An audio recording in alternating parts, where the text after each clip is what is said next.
राधे राधे, जय श्री कृष्णा। दोस्तों, मेरा चैनल ये है कहानियाँ में आप लोगों को स्वागत है। दोस्तों, आप लोग भूल जाते हो, वीडियो देख लेते हैं और ना ही लाइक करते हैं ना सब्सक्राइब करते हैं। सो वीडियो देखने से पहले लाइक करें, सब्सक्राइब करें और शेयर करें। आज बात कर रहे हैं गरुड़ पुराण अध्याय 2, मरणासन व्यक्ति के लिए कल्याणकारी कर्म। सबसे पहले भूमि को गोबर से तोपना चाहिए, फिर जल की रेखा से मंडल बनाकर उस पर तिल और कुछ घास बिछाकर मरणासन व्यक्ति को उस पर सुला देना चाहिए। उसके मुंह में पंचरत्न स्वर्ण आदि डालने से सब पापों को जलाकर मुक्त कर देता है। भूत प्रेत आत्माएं और यम के दूत अपवित्र स्थान और जमीन के ऊपर रखी चारपाई से मृत शरीर में प्रवेश करते हैं। उसके मुंह में गंगा जल डालना चाहिए अथवा तुलसी का पत्ता रखना चाहिए। कोई भी शोक न मनाता हुआ उसके पास प्रभु का नाम ले। जब तक प्राण है विष्णु का नाम ले। यमराज का अपने दूतों को आदेश है कि मेरे पास उन आत्माओं को लाओ जो हरि का नाम नहीं लेते। ओम हरि को जपने वाले मेरे पास नहीं आते।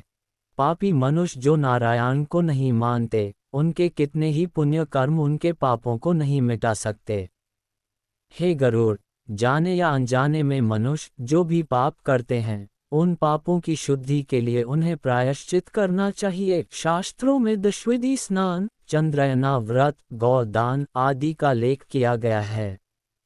यदि मनुष्य उनमें क्षमता के कारण सफल न हो रहा हो तो कम से कम चौथाई प्रायश्चित अवश्य करना चाहिए। तत्पश्चात 10 महादान, गौ, भूमि, तिल, स्वर्ण, घी, वस्त्र, गुड़, रजत, लवण इनका दान करना चाहिए। ये पाप की शुद्धि के लिए पवित्रता में एक से एक बढ़कर हैं।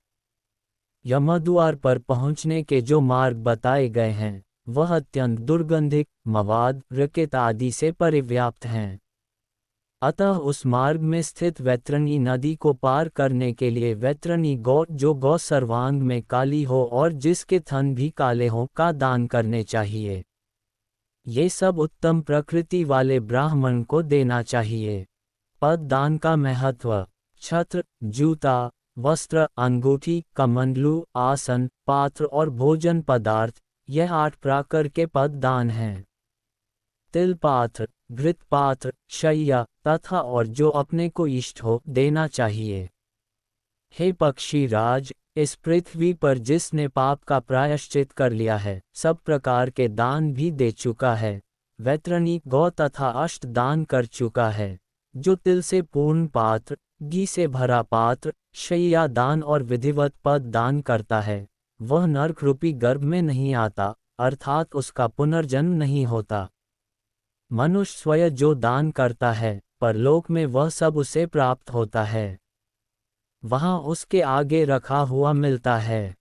छत्र दान करने से मार्ग में सुख प्रदान करने वाली छाया प्राप्त होती है। पादुका दान से वह मनुष्य घोड़े पर सवार होकर सुखपूर्वक मार्ग पार करता है। जल से परिपूर्ण कमंडलू के दान से मनुष्य सुखपूर्वक परलोक गमन करता है। वस्त्र आभूषण दान करने से यमदूत प्राणी को कष्ट नहीं देते। तिल सफेद, काले, भूरे के दान से मन, वाणी और शरीर से किए हुए पाप नष्ट होते हैं। सभी साधनों से युक्त शय्या दान से स्वर्गलोक में 60,000 वर्ष तक इंद्रलोक के भोग भोगता है। इसके अतिरिक्त गौ दान देते समय नांदानांदानाम के उच्चारण करने से वैतरणी नदी में नहीं गिरता। दुखद और बीमारी के समय तिल, लोहा, सोना, रुई का वस्त्र, नमक, 7 अनाज, भूमि का टुकड़ा देने से पाप कर्मों की शुद्धि होती है। लोहा दान करने से यम की नगरी में नहीं जाता। लोहे का दान हाथों को जमीन के साथ छूते हुए देना चाहिए। यमराज के हाथों में कई प्रकार के लोहे के अस्त्र होते हैं। ये दान उन अस्त्रों के प्रभाव को कम करता है। सोने का दान यमराज की सभा में उपस्थित ब्रह्मा और दूसरे ऋषि मुनियों को प्रसन्न करता है जो कि वरदान की संज्ञा रखता है। रुई के वस्त्र से यमदूत कष्ट नहीं देते। 7 अनाजों के दान से यम द्वारों पर तैनात कर्मचारी आनंदित होते हैं। भूमि के टुकड़े पर जिस पर फसल हो देने से इंद्रलोक की प्राप्ति होती है। पूरे होश में रहते हुए 1 गौ का दान, बीमार अवस्था में 100 और मरणासन के समय 1000 गौ दान करने के बराबर है। 1 गौ केवल एक जन को ही दी जानी चाहिए। वह यदि इस गौ को बेचता है या किसी दूसरे के साथ इसका बंटवारा करता है तो उसका परिवार 7 पीढ़ियों तक पीड़ित रहता है। गौ दान करने की विधि। काली या भूरी गौ के सींगों पर सोने का पत्र और पैरों में चांदी पहनाएं। इसका दूध पीतल के बर्तन में निकालें। गौ के ऊपर काले कपड़े का 2 शाठा डालें। दूध वाले बर्तन को ढककर रुई के ऊपर रखें। इसके पास यमराज की एक सोने की मूर्ति, एक लोहे का टुकड़ा, पीतल के बर्तन में घी, ये सब गौ के ऊपर रखें। गन्ने की पौरियों से रेशम की डोर से बंधा एक फट्टा बनाकर धरती में एक गड्ढा बनाकर पानी से भरें और फट्टा को इसमें रखें। गौ की पूंछ पकड़कर पैर फट्टा पर रखकर ब्राह्मण को दान दक्षिणा नमस्कार करके मंत्र का उच्चारण करते हुए भगवान विष्णु से नम्र प्रार्थना करें कि हे प्रभु, आप सब प्राणियों के दाता, रक्षक और कल्याणकारी हैं। आपके चरणों में यह उपहार भेंट करता हुआ वैतरणी नदी को नमस्कार करता हूँ। हे गौ माता, आप देवी शक्ति के रूप में मेरे पापों का खंडन करें। फिर हाथ जोड़े हुए यमराज को गौ की प्रतिमा में देखते हुए इन सब के गिर्द एक चक्कर लगाकर ब्राह्मण को दान में दें।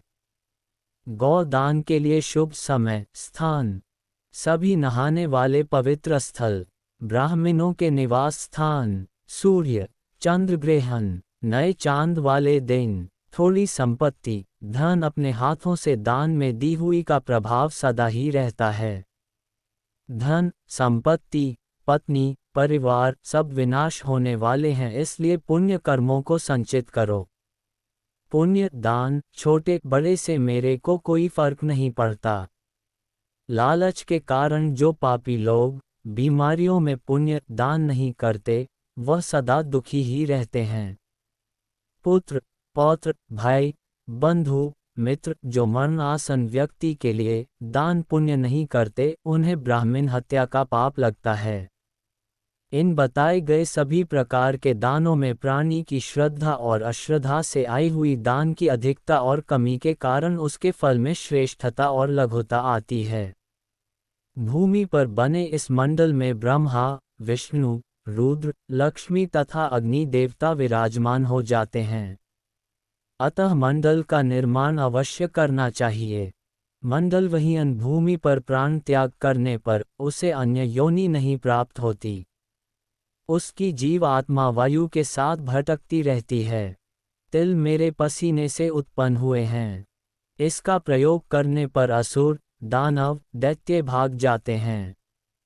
एक ही तिल का दाना स्वर्ण के 32 सेर तिल के बराबर हैं। कुश मेरे शरीर के रोमों से उत्पन्न हुए हैं।